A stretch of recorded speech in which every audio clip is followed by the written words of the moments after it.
Bismillah ar-Rahman ar-Rahim. Everyone, welcome to today's presentation. The topic is marriage, the Quranic perspective. And I've noted some references which may help to read more on this subject. Scope of this presentation. This will cover guidance. This will cover guidance prior to getting married, what a man and woman need to be in their self before deciding to make a commitment and embarking on this lifelong journey in the light of the Quran. It is assumed that there is absolutely no compulsion on the man or woman, both as adults, to enter this contract. It is with their full agreement and they are not being forced into it either outwardly or inwardly. If this is not the case, then the marriage will commence on a negative note. And finally, this presentation will not cover, for example, the divorce procedure, the procedure of marriage, for example, how the nikah should be organized, witnesses, and the registration, and those aspects. Issues related to the non-Quranic system, intimate relations, issues related to sectarian Islam. So this, I have kept it very much within the Quran. And this may not cover everything, but hopefully in question and answer session, some of the things which are missed out may be discussed. There are benefits associated with following the Quranic guidance and values, which can never be achieved without this guidance. So we should keep it in mind that the benefits which are associated with the Quranic value system, we cannot get them in if we do not follow those values. Now over here I have quoted one quote from Allama Pervez. An animal child is only in need of physical nourishment from the mother or from the mother and father. It is not in need of any training. After physical nourishment, it becomes that which it was created to become. The offspring of a goat is a goat. But in order for a human child to become a human being other than physical nourishment, training is also required. This is that necessity for which the Quran gives great importance to family life. When examined closely, this reality becomes patently obvious that what we term as a society is actually the expanded form of a home. Then he further says, in the morning, homes expand and become a society, and at night the society shrinks and becomes confined to the homes. In the Arabic language, the word ummah is used for a nation. The Quran has also used the word ummah for the type of nation which it desires to shape, and that is called Jamaat of Momineen. So essentially, a husband and wife is the beginning of a Jamaat of Momineen. The word ummah is derived from which means mother. This means that the growth of the ummah takes place in the lap of the mother. This is the reason it wishes to make the home a model for this society, which it terms as an earthly Jannat for mankind. And it's taken from What is Islam, page 267. Now the presentation outline is meaning of Zauj, basic human psyche. These points have been covered before, but I thought just as a reminder, put these down. Ground realities, biological differences, procreation aspect of a marriage, cultural aspects, the law of requital and its awareness, some verses related to this aspect. Family is a mini model of Deen, some finer points at the end, and then we will conclude it. Meaning of Zauj. Two things which are compatible with each other. For example, a pair of shoes, a day and night. These are called Zaujan. Each one of these will be the Zauj of the other. The plural of Zauj is Azwaj, and the root is given here.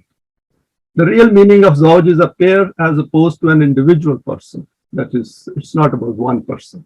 Hence, Zauj is that person who has a compatible companion, whether similar or comparable. Azwaj has appeared in relation to Jannat in the Quran, companions possessing purity of vision and heart and mutual harmony.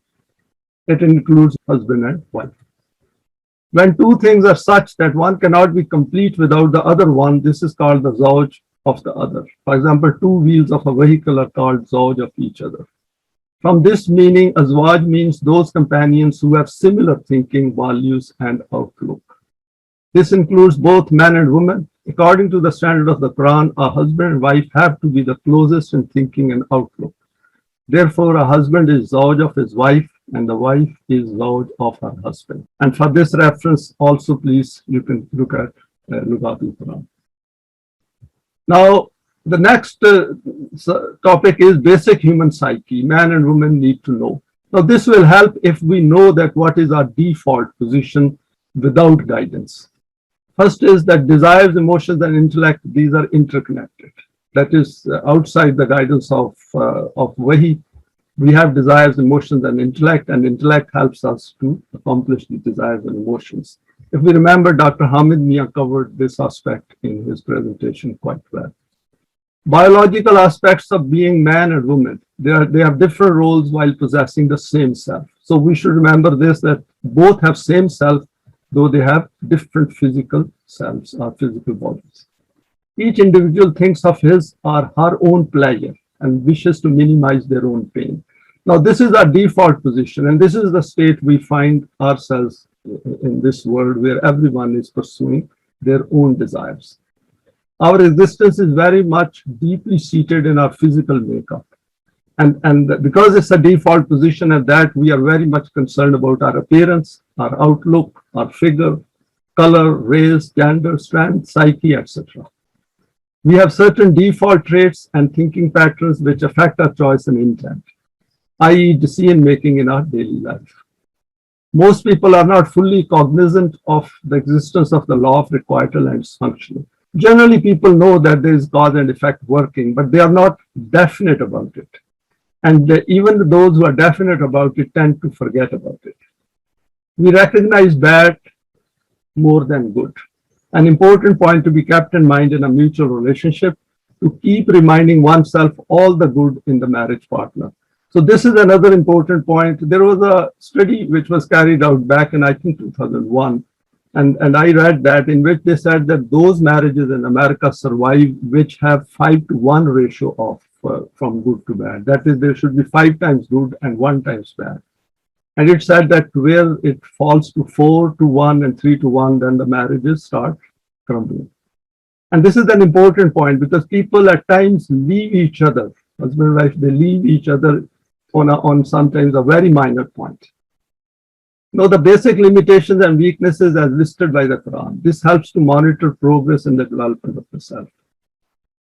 Each individual wishes to have economic security. Success is defined based on this value in a non-Quranic system. So it is all materialistic, concept of success, which is based in a non-Quranic system. The self rarely comes into it. Our sense of being at any one point is our sense of self. Our thinking comes before our actions, however short-lived it may be. For example, impulsive, rage, etc. Now, what I've done is I've drawn a small schematic here, which to illustrate 1 or 2 points. First is that if we have an Eimaan, and woman has Eimaan and man has Eimaan, and it is their desire and plus need to get married.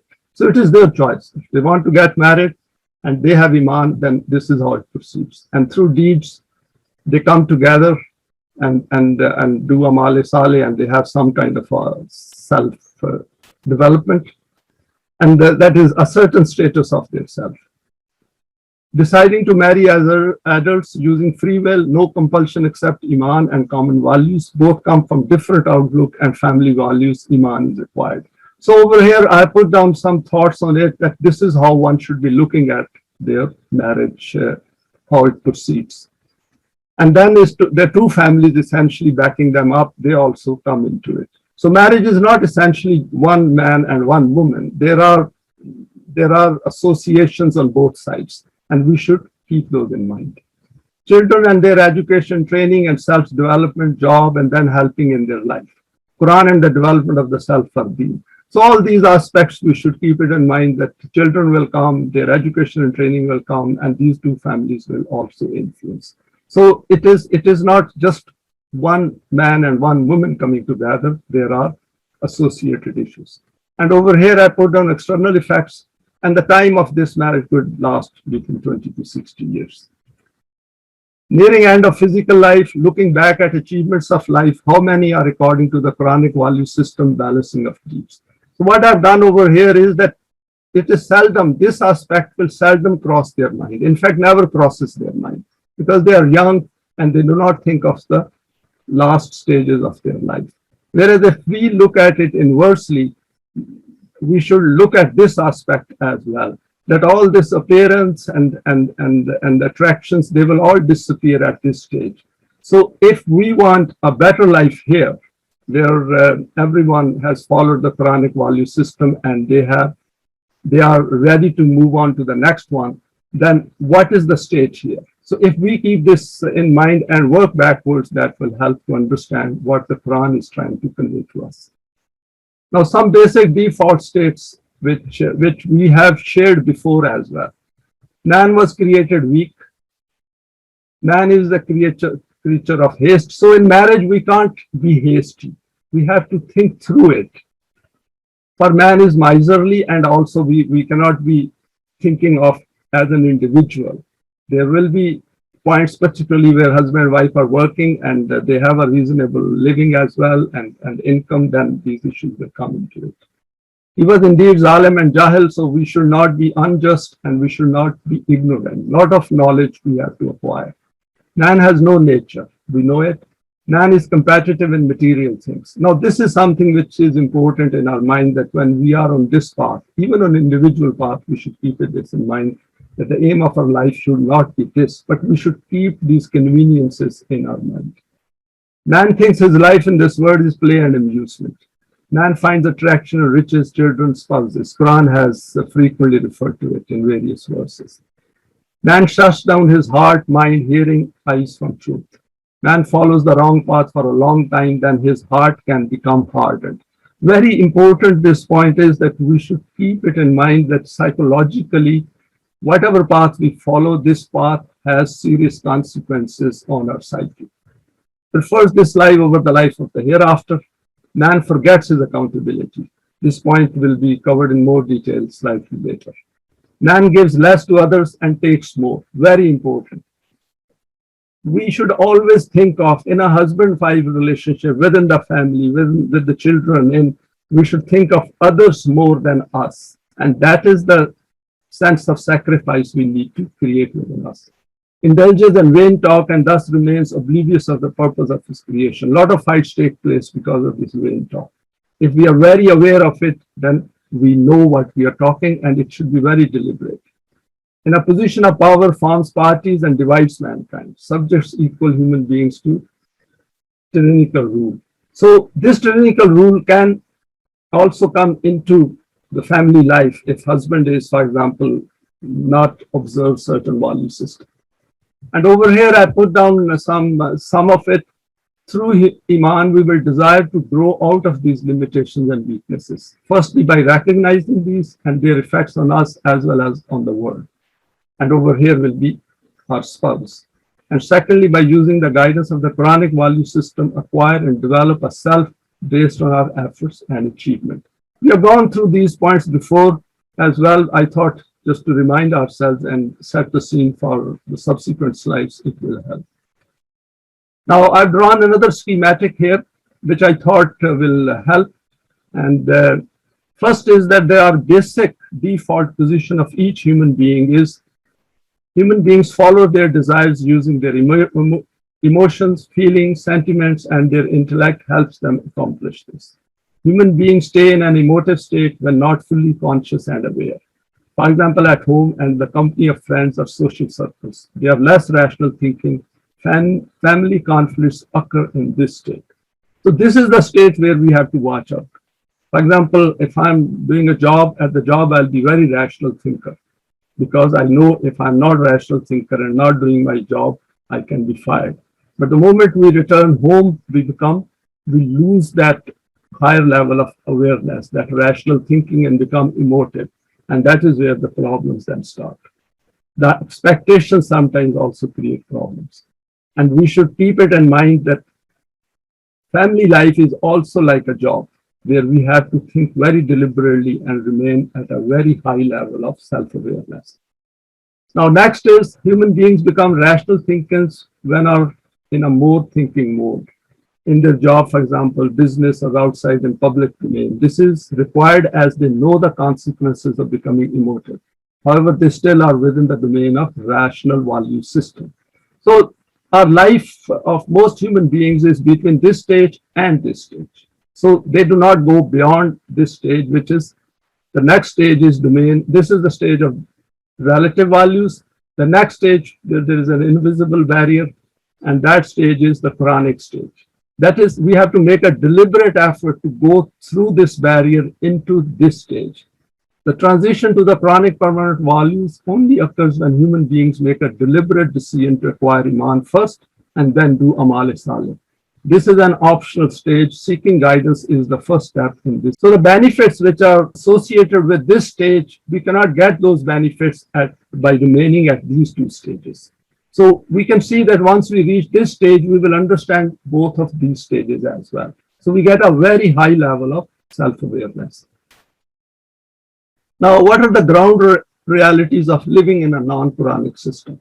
First is education essential to know the word and the system of Deen. So we live in a non-Quranic system, so we should know what sort of an education system we have around us, in whichever country, whichever society we are. Educate means to support a family and its future increasing needs. These are realities of life. We have to know that we need money and the means of sustenance. Savings for rainy days. It's a capitalist system in which if there is no insurance, there is no welfare system of the state, we must have some kind of savings as well. Some kind of security also we want. We want to live in a place where nobody is bombing us and nobody is creating problems for us. Reliable and stable job we want. A short-term job also creates stress for the family. Ideally, both to be working part-time work. Now, work in today's world is important. And it's nice if women have that kind of qualification and education where they can find some commitment, because then it gives them some aim, particularly when the children are a bit grown up and not dependent on parents, especially when they are going to the school.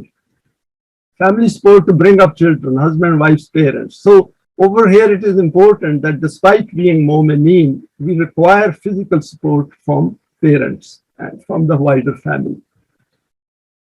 Means to help others, Amal Saleh. But at the same time, we should also be looking outwards. That hereafter should be in our mind as well, the bigger issues of life. In the case of a business, all above will apply. Be prepared to move or migrate. Remember, nothing is stable in a non-Quranic system. So we should always keep this in mind. Of course, this creates insecurity. And to remove that insecurity, then obviously we need the system of Deen. Basic needs of life, which includes means of sustenance, health, education, security, etc. The Quran has given full freedom to man and woman to make their choice. Culturally, across the world, men have a dominant status in this respect. Keep in mind taqwa as per 14. So that is something which we should keep it in mind, that men should be aware of it, that their dominant position because of the physical strength should not be used to exploit others, and which includes wife. Now, there are biological differences which I put down some points here. Both should keep in mind that woman has a self and man also has a self. Both selves are exactly the same when they acquire Eimaan. So this is something which we have to keep it in mind. All, as human beings, both are equal and they must recognize this aspect from the core of their heart and mind. Biologically, man is different as he has a different role. He is physically strong and they have different hormones for carrying out different duties in the physical world. Woman, after being a wife, has to fulfill the role as a mother. As hormones for that, women should understand that men do find attraction and there is a sexual element into it in them, and they should remain on guard and alert. Never give any chance, even inadvertently, to anyone which may be misunderstood. Men can be suspicious, so can be women. Be aware. Now, this creates horrendous problems within the Western society where there is a free mixing. And I have come across these kind of instances as well, and I have also read about it. If by worldly criterion, man or woman both have an attractive appearance, always be aware of the Quranic values. Never let your guard down. Never express any opinion about it to each other. It can lead to serious psychological consequences. It is our character what matters, as noted by the Quran. And then is whatever we get biologically at birth is not through our choice. So we should always keep it in mind that if some kind of a pride is within us, we should try to get rid of it. And second is, in any case, with age, all these things will disappear. So we should keep it in mind that we are not physical. And this point has been covered by Dr. Hamid in his presentations very well. It is our character which we build through our own thoughts, values, and efforts. That is where we get rewarded in later part of our life. Now, procreation aspect of a marriage. This is an obvious outcome of a marriage. And if we are planning to have children, then we should keep some of these points in mind. Planning about children helps to organize a family and its present and future needs. An unplanned family is not a good approach in this respect. So it's important that if we are trying to bring children to this life, then we have to think through it carefully. And both should sit together and go through it. Each child has a self exactly like mother and father, or for that matter, like any other human being in the world. Each has same needs. As parents, we need to learn to recognize every child in the world exactly like our own child. It is hard to accept, but it is a fact. So we should always remember, and I think this was covered by Nabila as well in her presentation on education of children and their bringing up, that each child has a self, and we should always keep it in mind, and that self is exactly like myself, and for any other human being also possesses the same child. Self. All these children who are picking up food from rubbish bins across the world, they are exactly the same children whom we are trying to bring into this life. Analyze the world and its challenges when planning an addition to the family. For example, costs, education, environment, laws, values, job market, relationships, etc. Never have any preference for either male or female child. This is worst parents can do. It affects their psyche and the future psyche of the child. Never ever differentiate. We should keep it in mind that when a mother is going through her thought process, and if she has all the time have fear that it might be a female child if she doesn't want it because of the cultural reasons or other pressures, then that will affect the child. One, it will affect her own psyche as well. And third is, in any case, being Quranic, we should never ever differentiate between a male and a female. Both should be considered as blessing as well as a challenge.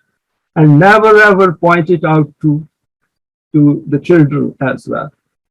If there are any underlying fears or some kind of a thought, equip your own self with the Quranic values before expecting children to have the same. Be ready with it before the child reaches that stage of learning. Expecting something from children and not doing own self is hypocrisy, and children understand it. This is very important, that if we expect children to understand what is Islam and what is Quran, then we must acquire that knowledge before passing on to them. Children would prefer to hear it from their own parents rather than from a teacher or somebody else. I've come across these cases where parents think that somebody else will teach them while they themselves do not need it. And that's a very serious mistake. Keep in mind possibility of disability of a child at birth or later, part of being alive in this world. And we should also remember that cousin marriages have their risk as well. So it's trying to look at the risks as well as much as possible when we are married and then we are planning family. And that also includes that if a husband and wife becomes disabled, that doesn't mean that marriage should break up. All these things are part of our life. And we get into it with all these risks in mind. And that is what the Quran tells us, that we should be wholly committed to this partnership. Children will also have choice and intent. Help them to use it within the Quranic values. Merely learning is not enough. Needing to teach them their application in real life scenarios on a continuous basis. Do consider adoption or supporting other children who need it as a possible option. When we help other children, this has a very positive impact on our own children. They understand that other children are also human beings like them. And in an unjust world, this is the beginning of learning about the Quran. The Quran continuously, we know, talks about helping others and keeping our means of our possessions available to others. Keep in mind that like us, children will also have a life in the hereafter. They need to be aware of the significance of Eimaan and Amal Saleh. And this point will become clearer once we go through some of the verses. Now, cultural brought up of men and women. Eimaan helps to move away from sectarian and social cultures. Previous beliefs and practices are difficult to give up due to issues with finding a suitable match. Take care not to accept those with false beliefs simply in order to get married. This is a huge mistake with human beings make. And if we have made that mistake, then live with it and be patient. Like many messengers of Allah, they lived with it until Allah's then command came and they were separated from their wives. And the same went for Pharaoh as well. So we should keep it in mind that the Quran guides us on these aspects. And sometimes we are married and then we acquire Eimaan, and then obviously it has its own difficulties and challenges. Both partners need to be tolerant and give each other time. If there is no change, then try to learn to live with it. So one of the things is that if we have married someone who claimed to have Eimaan, and then we find out later on that Eimaan was to get married, then obviously we'll have to live with it and try to make some adjustments, but not compromising our own Eimaan. Be aware of the family roundabouts who still hold all these values and with whom social interaction will continue. So these are the difficulties we will have, and all of us who have come to the Quran, we know that when we come to the pure Quran, there are difficulties with others and with our siblings, with our family at large, with nations, with everyone else. With the arrival of children in the family, it is important their education is not affected. Minimum disturbance takes place in this respect. If a husband and wife have different beliefs and values, tussle will start, and it is bad for psyche of children. We should keep it in mind that sometimes people think that the problems between husband and wife do not affect the children. I can assure you this does, because I talk to my children and they pass on to me many problems of these children who are brought up in families with different psyches of mother and father. Children staying overnight with family members who are non-Quranic. It can be challenging as children then come home with views of a different kind of life under a different value system. We know that each family has their own value system, and a Quranic family has their own specific value system based on these values. So when children interact with others, then if the children do not have their own well-developed self, or at least the basics, then they are going to get infected or contaminated by other children and other families. But it takes time. In a secular system with a free-for-all environment, unless strong grooming is provided based on a rational analysis of the Quran, children may go off the rails. Now, let us look at the Law of Requital now, because this is the basis on which, this is that law on which everyone should know and be very conscious of it. This is the purpose of human creation. We have gone through this verse many times. 45:22. Every deed is accountable and our self develops in proportion to our deeds. Good and bad defined. Become well conversant with its functioning. Based on this law, understand the world around us. This helps to plan ahead. This law will become the basis for the relationship within the marriage. So husband and wife should be continuously aware of it, that whatever they are doing has consequences. All arguments, differences of opinion, expectations, hopes, desires, emotive reactions, etc. will need to be viewed in its light. All marital events should be analyzed using this law. Husband should always keep it in mind that he's not going to get away with if he does something wrong. And same goes for doing good as well. So if we do a lot of good in our earlier part of life, there will be a lot of good in our later part of life. Remember, there is no correlation between the money spent on a marriage and its success. Prince Charles and Lady Diana's marriage was one of the most expensive of that time in 1981. It did not last long. So when we are getting married, money should not be the criterion that how big the function should be. It is better that keep the function as small as possible, and whatever money we intend to spend, that should be given away on a better cause. Keep this law in front, both partners plus children, until the time comes to leave this world for the hereafter. And finally, it is a failure of the human intellect or self not to know the cause of an event and incident in its life and in the world. This I thought, I picked it up from one of Allama Pervez's darses, and he said that it is a failure on our part if we do not understand the cause of an event. That means we should make an effort, our intellect should make an effort to find out the cause of every event and incident, not only in our life, but what is going on in the world. Now, over here, I've quoted some verses, and we'll go through them, which are relevant to today's talk. Obviously, there is far more to it. And this verse, we remember, we have gone through it many times to 177. I'll not go through whole of it, but just as a reminder that this verse defines Eimaan extremely well. And we should keep it in mind that our consciousness is not going to expand. Our intellect is not going to achieve a higher lofty level if we do not have Eimaan. Man amana billahi wal yawmil akhir wal malaikati wal kitabi wal nabiyyin. And these 5 points are covered here. And then atal mala ala hubbihi, that if we do not understand that what are the problems in the world. So these are interrelated. We should be able to see what is going on in the world. And then it says, and I've listed these for your kin, for yatama, for masakin, for the needy, for those who become confined for some reason. And then this is the one which will take us to salat and the system of zakat. And this is how we make a commitment. So essentially, if we can have some kind of a commitment at husband and wife level, that we will work through it.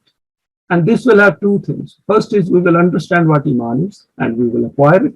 And second is we will be putting our efforts in something which is bigger than just the physical existence. So that is important. And then Quran says to be firm and persistent in pain and suffering in all periods. And part of it is being married in a non-Quranic world is very challenging. So one should keep it in mind that there will be problems coming, but we have to face them and come out successfully. Now, potential husband and wife need to know it and keep reminding as well. So I will say that we should keep this mind all along and also teach our children in this verse what Eimaan is and what it means to live in this world. The next verse is from Surah Azab, and we have also gone through it. If we remember, Brother Ubadur Rahman Arai covered it in his talk on equality of men and women. And what this verse says is, Innal Muslimina wal Muslimate wal Mominina wal Mominaat wal Qanitina wal Qanitate was Sadiqina was Sadiqate والصابرين والصابرات والخاشعين والخاشعات والمتصدقين والمتصدقات والصائمين والصائمات والحافظين فروجهم والحافظات والذاكرين الله كثيرا والذاكرات أعد الله لهم مغفرة وأجرا عظيما. So the point over here is that Quran has said that if men can do it, women can also do it. If we see all these aspects which are covered in this verse, and we can go through it in our own time, Quran has placed both equally. And this should be the status of man and woman as well within a marriage. As I have said at the beginning, that essentially it is a small system of Deen which we are trying to establish at a very basic level. And man and woman are equal, same self, hence can do exactly the same. Emphasis on working together as equal partners. They need to help each other to facilitate strengthening of these traits, bringing out the best in each other. Two rewards. They get protection, of course, within the marriage and security, and the best return on their life's investment. So this formula will never go wrong. If we make an effort on that, we will always get good results out of that, as Quran has said in many other verses. Now the next verses, which I thought is again very important. This was again discussed in our question answer session, if we remember, following Brother Ubaid's presentation. وَلَا تَنْكِحُوا الْمُشْرِكَاتِ حَتَّى يُؤْمِنَّ وَلَا آمَةٌ مُؤْمِنَاتٌ خَيْرٌ مِّن مُشْرِكَاتٍ وَلَوْ أَعْجَبَتْكُمْ وَلَوْ تُنْكِحُوا الْمُشْرِكِينَ حَتَّى يُؤْمِنُوا وَلَا عَبْدٌ مُؤْمِنٌ خَيْرٌ مِّن مُشْرِكٍ وَلَوْ أَعْجَبَكُمْ أُولَٰئِكَ يَدْعُونَ إِلَى النَّارِ وَاللَّهُ يَدْعُو إِلَى الْجَنَّةِ وَالْمَغْفِرَةِ بِإِذْنِهِ وَيُبَيِّنُ آيَاتِهِ لِلنَّاسِ لَعَلَّهُمْ يَتَذَكَّرُونَ. Now it is very interesting that this verse I have never seen in all marriages where nikah is taking place, any of the person who comes and conducts that nikah has ever narrated recited this verse, which is very interesting. I did point to one and he got annoyed with me. Do not marry mushrikat until they have Iman. And Ama, I've written over here Ama, the word in itself, we can look at the root, which is normally translated as concubine or a slave woman. Who has Iman is better than a mushrika, even though she allows you. So the Quran over says is Iman is the basis for getting married. Nor marry to mushrikeen until they have Iman. And Abd, this question came up whether Abd is for slave or for our subject. It doesn't make any difference. We live in a society where everyone is an Abd of the capitalist system. An Abd Momin who has Iman is better than a mushrik, even though he allows you. They invite you to fire, but Allah guides you to Jannat and protection as per His law and makes His signs clear to mankind so that they receive admonition. And with this also see the verses before and after as well. These start with Ya ayyuhallazina amanu. So it is within a system of Deen that this verse is falling in, appearing in the Quran. But we can apply it even in a non-Quranic system.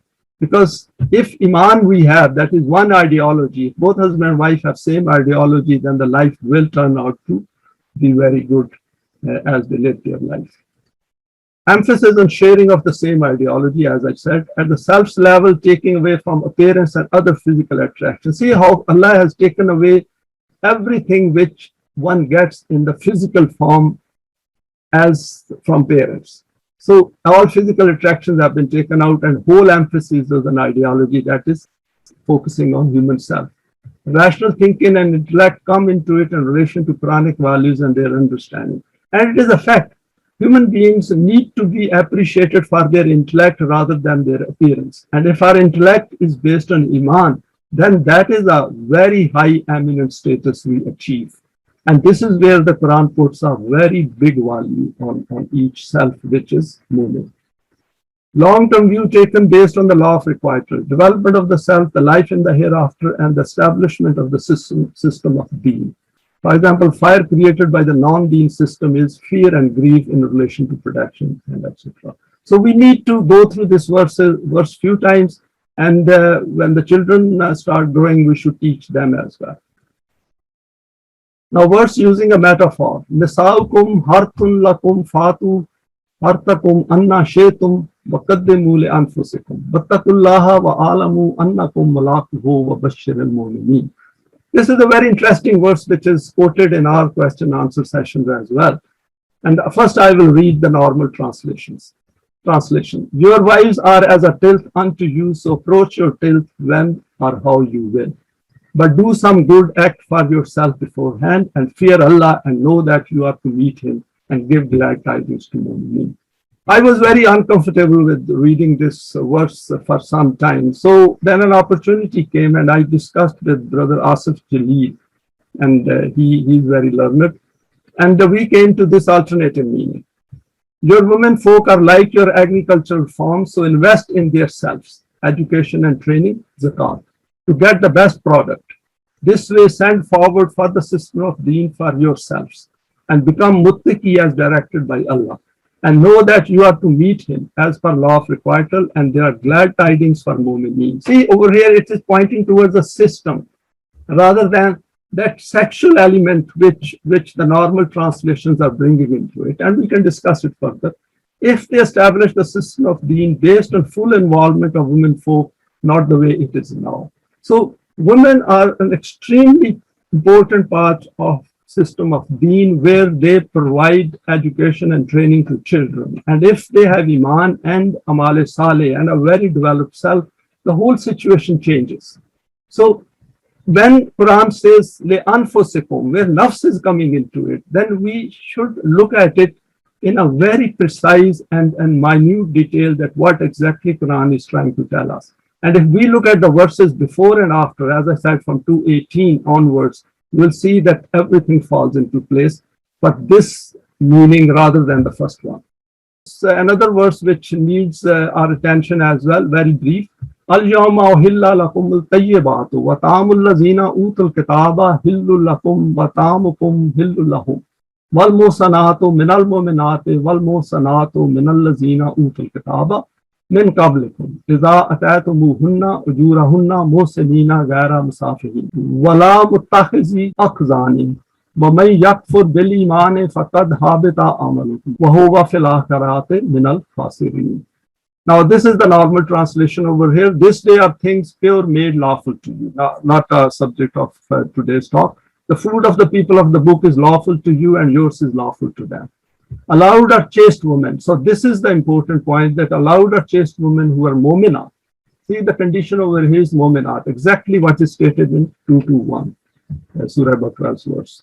And chaste women among the people of the book. Again, say chaste women, revealed before your time, when you gave them their due dowers and desired chastity, not lewdness. So Quran puts a lot of effort not on appearance or any lust attached with it.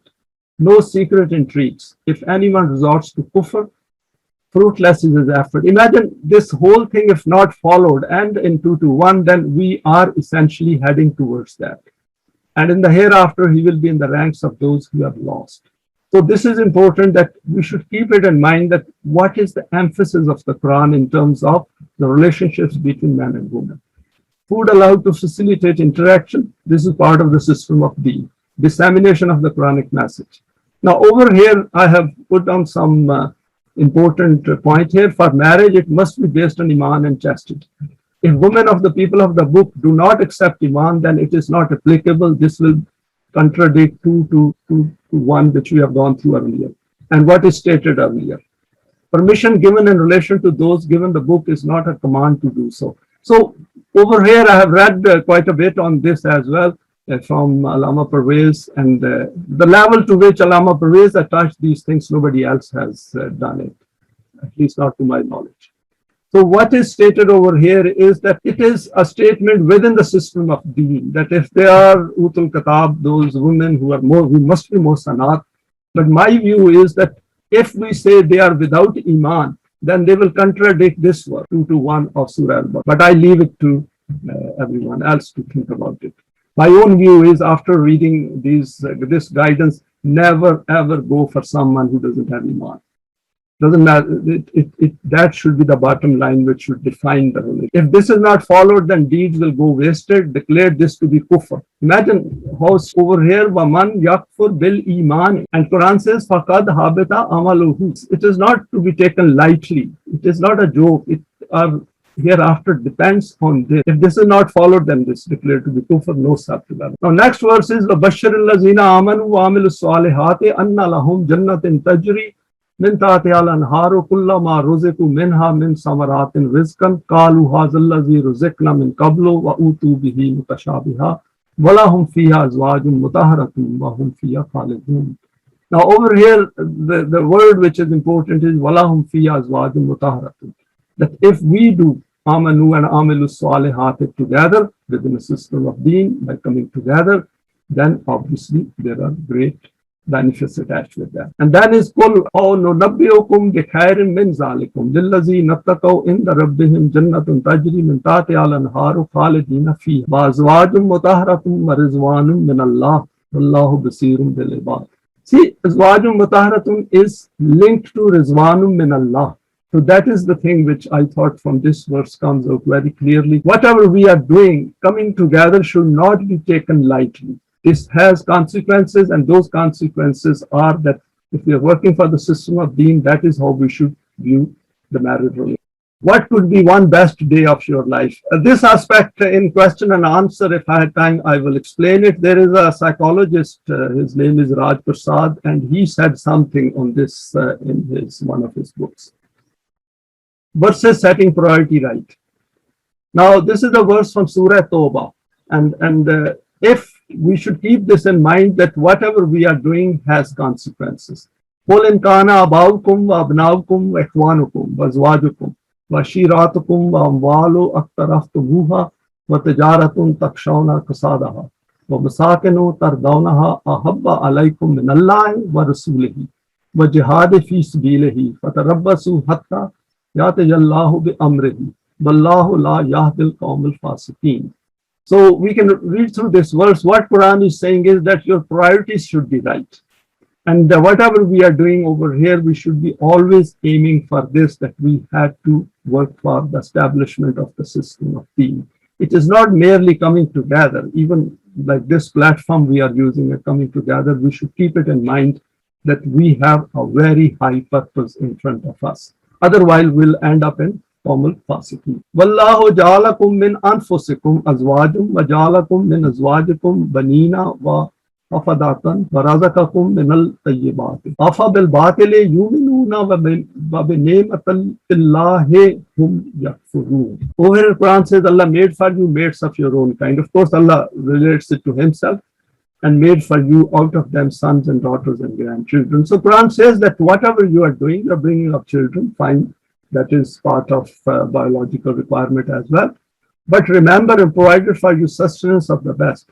And then Quran says that be careful. Will then have Eimaan and Batil and do kufr to bounties of Allah. That if this is being done outside the values of the Quran, then we are not on the right path. Then we are not on Sirat al-Mustaqim. Then we are essentially living a life just like everyone else who is not following them. Now, some verses over here, Jannatu adnin yadkhulunaha wa man salaha min abaihim wa azwajihim wa zurriyatihim wal malaikatu yadkhuluna alayhim min kulli babin. So Quran over says, if you are spending a life by being together based on Eimaan and doing righteous deeds, then we are actually heading for a Jannat in the hereafter, and of course even in this life they will have the support of Malaika, and if they are working for the system of Deen, which they should be, then success will come their part. وَمِنْ آيَاتِهِ أَنْ خَلَقَ لَكُم مِّنْ أَنفُسِكُمْ أَزْوَاجًا لِتَسْكُنُوا إِلَيْهَا وَجَعَلَ بَيْنَكُم مَّوَدَّةً وَرَحْمَةً إِنَّ فِي ذَلِكَ لَآيَاتٍ لِقَوْمٍ يَتَفَكَّرُونَ. Now over here, sometimes we read this verse and we think that this letaskunu, where Quran says that you may dwell in tranquility with them, this we have to work for it. It doesn't come automatically that somehow if we come together there will be peace and tranquility within the family. This is not a one day's job. It has to be done every day for the rest of our life. And that is how we get the results in the later part of life and of course in the hereafter. So these things we should keep in mind, that bainakum mawaddatan wa rahmatan. This mawaddatan wa rahmatan has to be worked for. We have to seek it. We have to achieve it. And over here, the Quran sums it up by saying that those who do reflect on it, they can find the answer. And then is qulna yadamu inna haza aduwwun laka wa li zawjika fala yukhrij jannakuma min al jannati fatashka.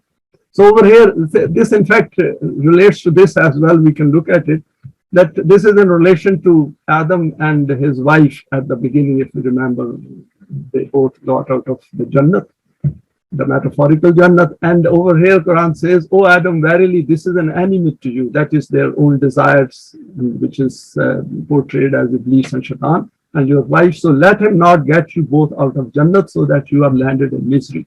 If we read this verse in an inverse manner, then we will see that if we have landed up in misery in this world, then essentially what we have done is we are following this enemy against which Allah had already warned us.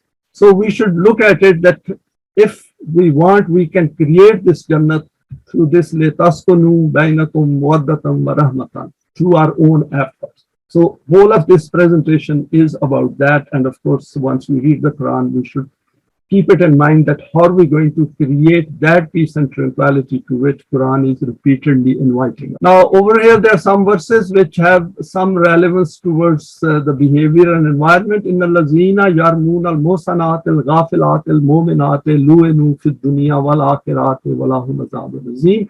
So if we are following this path, we should remember that Quran takes a very serious view of those who are Momin and Mominaat, and if they are in any way slandered or abused in some ways, or smearing is done, and so we should keep it in mind that we have a very high responsibility, and something, and this is also for the system of Deen, and there has to be a very severe punishment for that as well. And these things should be made very clear.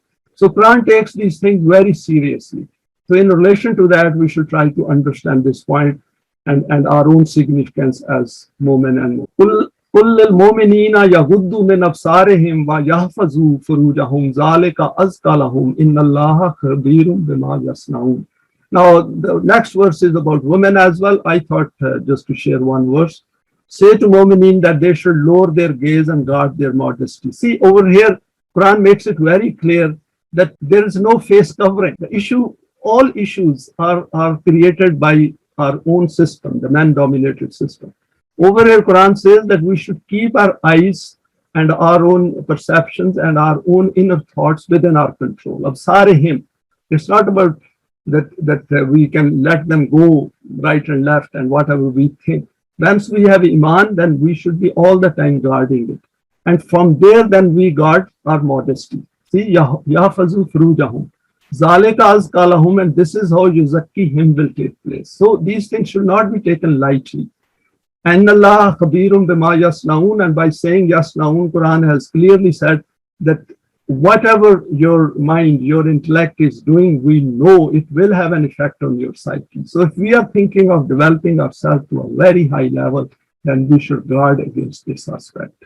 And this is important in the context of married life as well, and as a general point. Now, this verse these verses, the two I included in after I had a discussion with one of our senior members in Lahore, who's got a very good grasp as well.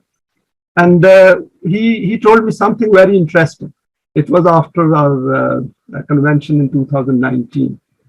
Is qalate amratu Imrana Rabbi inni nazartu laka ma fi batni muharraran fatakabbal minni innaka antas samiyul alim. Now this is in relation to the birth of Hazrat Maryam, and her mom is that she is quoted over here. Behold, a woman of Imran said, "O my Rabb, I do dedicate unto you what is within me for your service. So accept this of me, for you are Sami and Ali." I have just put it directly into it. That is, Allah listens, and of course He is knowledgeable, omniscience.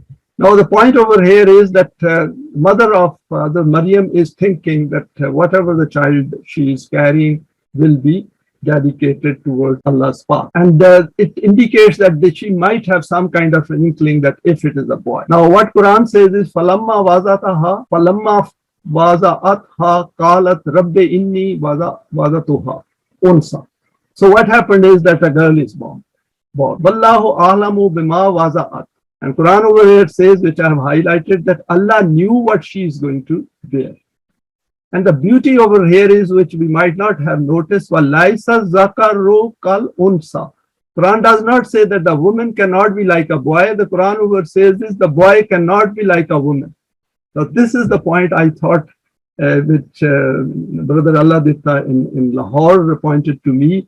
وَإِنِّي سَمَّيْتُهَا مَرْيَمَ وَإِنِّي أُعِيذُهَا بِكَ وَذُرِّيَّتَهَا مِنَ الشَّيْطَانِ الرَّجِيمِ. I will not go into the detail of that. Over here, what I put down is, and Allah knew best what she brought forth, and the male is not like the female. So this is the point which we should keep in mind, that woman has an extremely important role if we look at it from Allah's perspective. So we should not take it very light. She's not there to please man. And she should also intrinsically understand that she has her own self. And the body she has has an immense importance in the creation of this universe. Family is a mini model of Deen. Now over here I put down some points which I would like to share with you. Two individuals biologically different but with same self agree to bring up future generation together based on a common value system. The value system is based on the Quranic permanent values. Both have been given intrinsic respect and dignity with choice and intent. Both are subject to the law of requital, hence both have a life in the hereafter in this world as well as the life after death. When a child arrives being biologically fragile and vulnerable and with a self, it requires priorities just like yatim and miskeen in the system of Deen. So we should keep this thing in mind, that when a child arrives, he is yatim and miskeen, he or she, and parents devote everything towards them. If you see any committed parents, you will see they will absolutely give up their sleep, they will give up everything to look after that child. And this is how a small system of Deen should be. Both man and woman must know that they come with their own relationships. For example, parents, siblings who need to be recognized as part of the make of themselves. This is the biggest mistake both husband and wife can make, that if they think now they are a different unit, they are part of the bigger unit of mankind, and of course, within which their own relationships also come.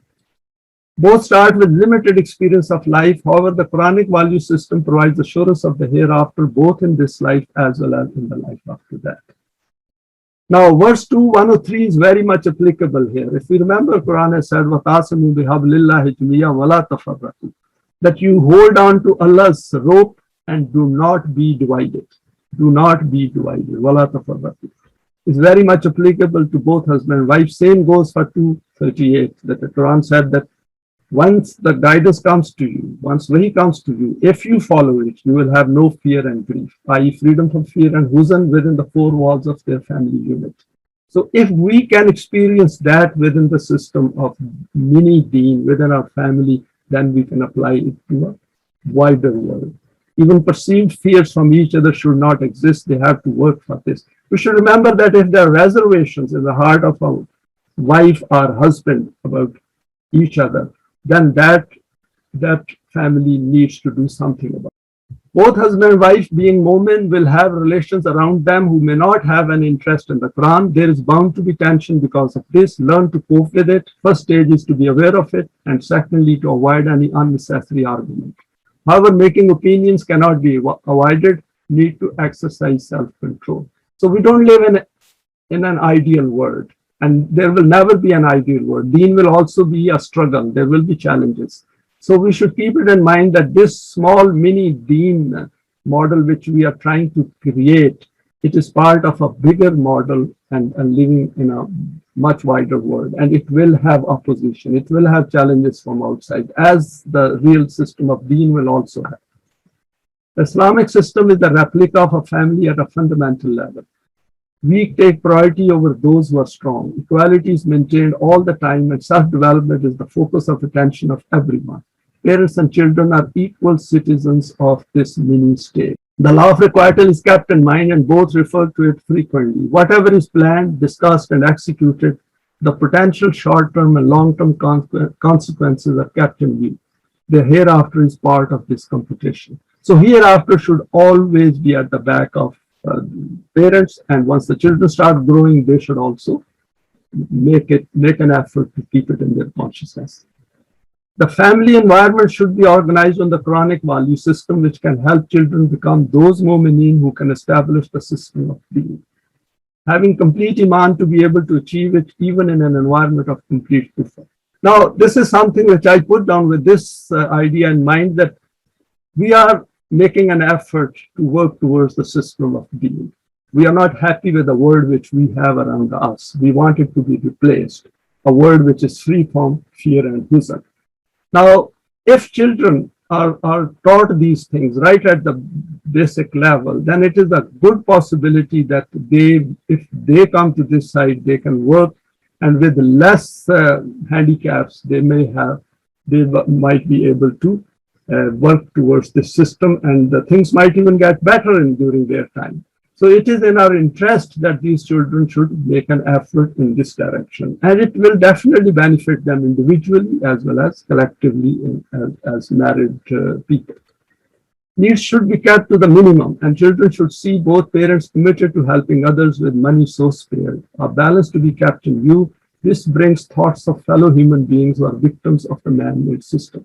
This is very important, that we should keep it in mind that we are part of a bigger world, and we are going to be part of the system of Deen in the hereafter. So our psyche should develop on those lines where we minimize our needs. Our desires and others should be brought within the permanent values of the Quran, and children should see this is happening. Because this way children also will realize that they should not cross those limits which can create problems for their psyche. As Quran said, if we start following the materialistic values, then there is no end to it. And if you remember, Dr. Hamid very clearly said that needs have limit, but desires have no limits. Have full Eimaan that Allah does not let human efforts go waste. Seek advice from the Quran and other Momineen if required. Keep in mind that efforts made today are bound to make life better in the later part of life and in the hereafter. See this verse. Family life is a means to achieve higher objective of life, i.e. the system of Deen. It is a training for the development and strengthening of the self. So whoever is higher in eminence should take a lead and never give up. We should never ever think of giving up. I've said it before as well, and I know some members have left as well. It is their choice, that is fine. But if we become uncomfortable with some of the things which we might be coming across, we should, for the self, to recognize that and live with it. That is also part of self-development part. Otherwise, if we on a small things, if we start giving up very quickly, then where are we going to go? We can't get out of this planet. So we have to just stick all the time, even with the uncomfortable things, and see how the life pans out in front of us. Now, finally, few final points. Marriage is a very intimate relationship between two adults and leads to sharing many aspects of human psyche. Despite having Eimaan, occasions may arise where strong differences appear, which can lead to breakup or straining. This should be kept in mind by both. This needs a very high level of consciousness and awareness. We should never get into a married life with an idea, oh, if it doesn't work out, I will leave. The door of leaving should be closed. And it's very interesting. If we go through whole of the Quran, nowhere, no messenger's divorce has been mentioned anywhere. Ultimately, if separation occurred, for example, in the case of Hazrat Lut, that was the decree from Allah's side. So we should keep it in mind that life is about trials and tribulations, and we have to rough it out and learn to rough it out. Once we get married, our past life belongs to a different self. We should try not to delve into it or share it if possible. Despite being a Momin, it takes time for Eimaan to grow in strength. We need to build mutual confidence and trust over time. Once we get married, don't bring up the past. The past bringing up creates a lot of issues. You did this, I did this, he did this. This is meaningless. We go from one state of self to another self. The self which we have left behind, which belong to the past, there is no point going over it unless we want to learn a lesson. Never ever mention personal family issues regarding spouse, children with anyone outside, for example, friends, relations, siblings, parents.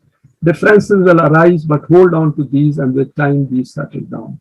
Unless these become very serious, for example, if somebody wants to murder someone, then obviously you'll have to share it with others. Or there is a violence in the family. Of course, then if there is a violence, then their Eimaan is under question. But over here, why I've said it, that at times I have seen that the ladies and the men as well, I have stopped some of the people from discussing intimate relations. Women also start sharing their intimate relations among themselves, and the word spreads. Verse 134, we should keep it in mind that we should direct our energies to the positive side. If we get annoyed, we get unhappy, we become emotional, direct that energy to something positive.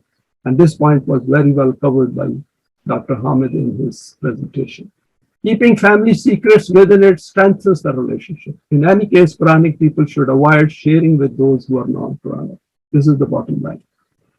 Avoid backbiting, as this leads to degrading of the self. Matters which are of no concern to own family, no need to talk about these. Any thoughts should be bypassed and attention should be focused on some positive deed. One of the things we should keep it in mind is that we live in a non-Quranic system in which these things will not be taught. We have to learn it through the Quran and maximize and optimize our output and develop ourselves as rapidly as possible. Keep it in mind that nobody is going to teach me. I have to teach my own self. Of course, now we have got this platform where we are trying to come up with those points where we can get education, training, and purify ourselves. Children should be trained right from an early age to never mention family affairs outside. This space, children should be right from beginning. We should tell them that not to discuss that. Firstly, we shouldn't have anything within the family where they need to discuss it with others, but they should also be trained. This helps them to grow to maturity rapidly. Explain to them the reason for this. All advice and instruction should be explaining the reasons on which these are based. While carrying out any family commitments, keep in mind that this is a new family to start another new commitment. Balance is absolutely essential. The previous responsibilities should not be abandoned. This, we should keep it in mind, both husband and wife should keep it in mind that this man with whom I am getting married and this woman with whom I am getting married, they are coming from a certain family setup and they had certain responsibilities with that family as well. And there is nothing wrong with that. Quran encourages us to carry out our commitments and responsibilities. Women should not become upset or try to oppose if husband is trying to support his family to stand on their own feet, and vice versa. There will be a time where wife's parents might have to stay with them. For example, there are parents who only have daughters. And similarly, husband's parents might have to stay with them at some later stage in life. So we are making a total commitment to develop ourselves within the Quran for the hereafter, not only of this life, but of the later life. And in any case, supporting parents have very good impact on our own children, who when see that their own parents supporting their own parents, then later on when we grow old, our parents will use that example to support us. So it becomes a culture and it becomes part of our belief system. So if we want to invest in later part of our life, then we should keep these points in mind. I've seen people having great problems where the husband fails to accept the responsibilities of what wife has come with certain commitments and vice versa. Being Momineen, this is an additional responsibility of a very high order. Husband and wife should display better understanding in this respect. And we know Quran has repeatedly said, do good to your parents. And when I say parents, remember we have covered it previously. When we say parents, parents of everyone in the world, the system of Deen will take care of every parent. But until that system is established, we need to understand this point by practicing ourselves. Now, there is one verse over here which I thought will sum it up. وَأَنَّا إِلَىٰ رَبِّكَ الْمُنْتَهَى. The ultimate objective and goal of human life is to establish the system of rububiyyat for the collective good. See the word over here, رَبِّكَ الْمُنْتَهَى. That our effort should be all directed towards rububiyyat, and muntaha sums it up. The semblance of the divine attributes is reflected in every individual as far as humanly possible. And every human affair is decided according to divine laws. Now, each spouse should remain thankful to each other for providing opportunities to develop their self for the blessings of this life as well as with the life of the hereafter. Now, we are marrying another human being, another self, and that self has agreed to marry me. And that is something we should keep it in mind and grateful to that self for agreeing to marry me, to considering me worth it that she or he has agreed to spend their life with us in order to develop ourselves for not only this life but the hereafter. So our efforts should be such that not only here we would like to be together at a self's level in the hereafter. Focusing on the intellectual side of each other contributes to our consciousness. Very important. This pleasure of increasing our consciousness, if we concentrate on that and we acquire it, there's nothing like it. I think Dr. Hamid Mia was pointing to this aspect in his presentation.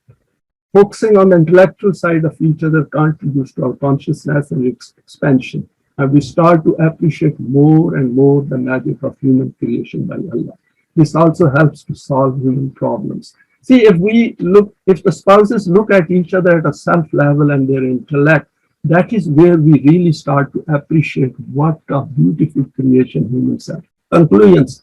Marriage is a deliberate contract between an adult woman, man and woman to live their life together with a view to raise a family based on the permanent values of the Quran. All guidelines applicable in the Quran to Momineen individually and collectively are applicable here as well.